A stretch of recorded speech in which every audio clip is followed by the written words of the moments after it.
The indomitable voice of Virginia Woolf. A woman must have money and a room of her own if she is to write fiction. One cannot think well, love well, sleep well, if one has not dined well. For most of history, Anonymous was a woman. I am rooted, but I flow.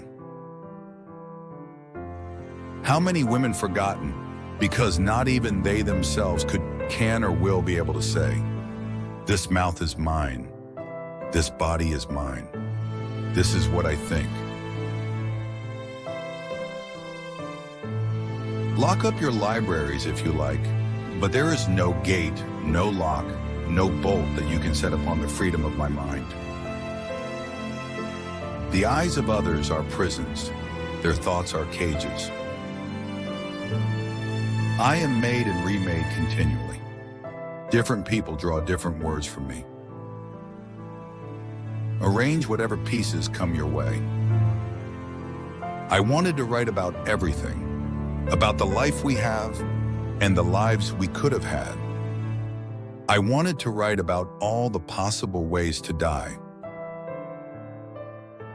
As long as she thinks of a man, nobody objects to a woman thinking. No need to hurry, no need to sparkle, no need to be anybody but oneself. The truth is, I often like women. I like their unconventionality. I like their completeness. I like their anonymity. I would venture to guess that Anon, who wrote so many poems without signing them, was often a woman.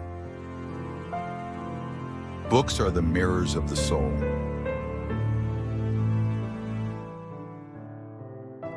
Women have enjoyed less intellectual freedom than the sons of Athenian slaves. Women have not, therefore, had the slightest opportunity to write poetry. Nothing has really happened until it has been described.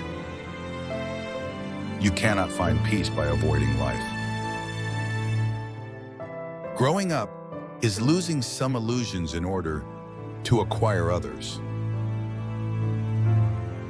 The past is beautiful because one never realizes an emotion at the time.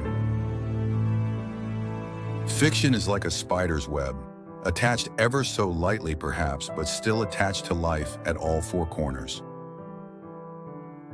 The beauty of the world has two edges, one of laughter, one of anguish, cutting the heart asunder. I am in the mood to dissolve in the sky. We are nauseated by the sight of trivial personalities decomposing in the eternity of print. If you do not tell the truth about yourself, you cannot tell it about other people. A self that goes on changing is a self that goes on living. One day someone will leave you so irretrievably that it will seem as if the world has turned upside down. The world wavered and quivered and threatened to burst into flames. The compensation of growing old was simply this, that the passions remain as strong as ever, but one has gained at last the power which adds the supreme flavor to existence, the power of taking hold of experience, of turning it round slowly in the light. We are sealed vessels afloat upon what it is convenient to call reality. Let a man get up and say, "Behold, this is the truth," and instantly I perceive a sandy cat filching a piece of fish in the background. When you consider things like the stars, our affairs don't seem to matter very much, do they? Why are women so much more interesting to men than men are to women? The beauty of the world, which is so soon to perish, has two edges, one of laughter, one of anguish, cutting the heart asunder. Someone has to die in order that the rest of us should value life more. The older one grows, the more one likes indecency. The things you have to express are too subtle to be more than suggested. It is far harder to kill a phantom than a reality. I want to write a novel about silence, the things people don't say. Each has his past shut in him, like the leaves of a book known to him by heart, and his friends can only read the title. There is much to support the view that it is clothes that wear us, and not we them. On the outskirts of every agony sits some observant fellow who points. The strange thing about life is that though the nature of it must have been apparent to everyone for hundreds of years, no one has left any adequate account of it. If you insist upon fighting to protect me or defending my honor, you will be destroyed. I am not one in simple, but complex in many.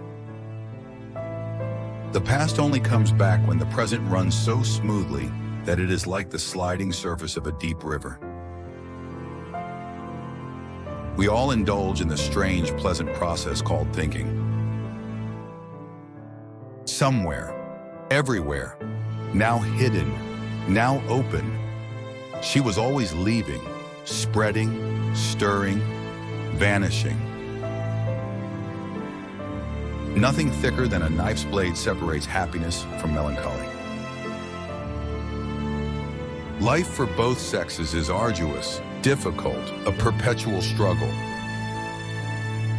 Love, the poet said, is woman's whole existence. A good book is not only written to educate, but also to delight and intrigue. Friendships, even the best of them, are frail things. One drifts apart. There is no doubt in my mind that I have found out how to begin, at 40, to say something in my own voice.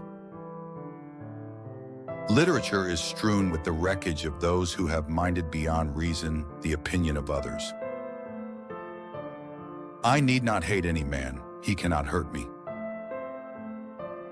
The history of men's opposition to women's emancipation is more interesting, perhaps, than the story of that emancipation itself. What does the brain matter compared with the heart? Women have served all these centuries as looking glasses possessing the magic and delicious power of reflecting the figure of man at twice its natural size. For it would seem, her case proved it, that we write not with the fingers, but with the whole person. For masterpieces are not single and solitary births. They are the outcome of many years of thinking in common. He who robs us of our dreams robs us of our life. Humor is the first gift to perish in a foreign tongue. The truth is that writing is the profound pleasure and being read the superficial. The writer, once he has written, always finds readers. As a woman, I have no country. As a woman, my country is the whole world. Make sure to subscribe for more daily wisdom. Thanks for watching.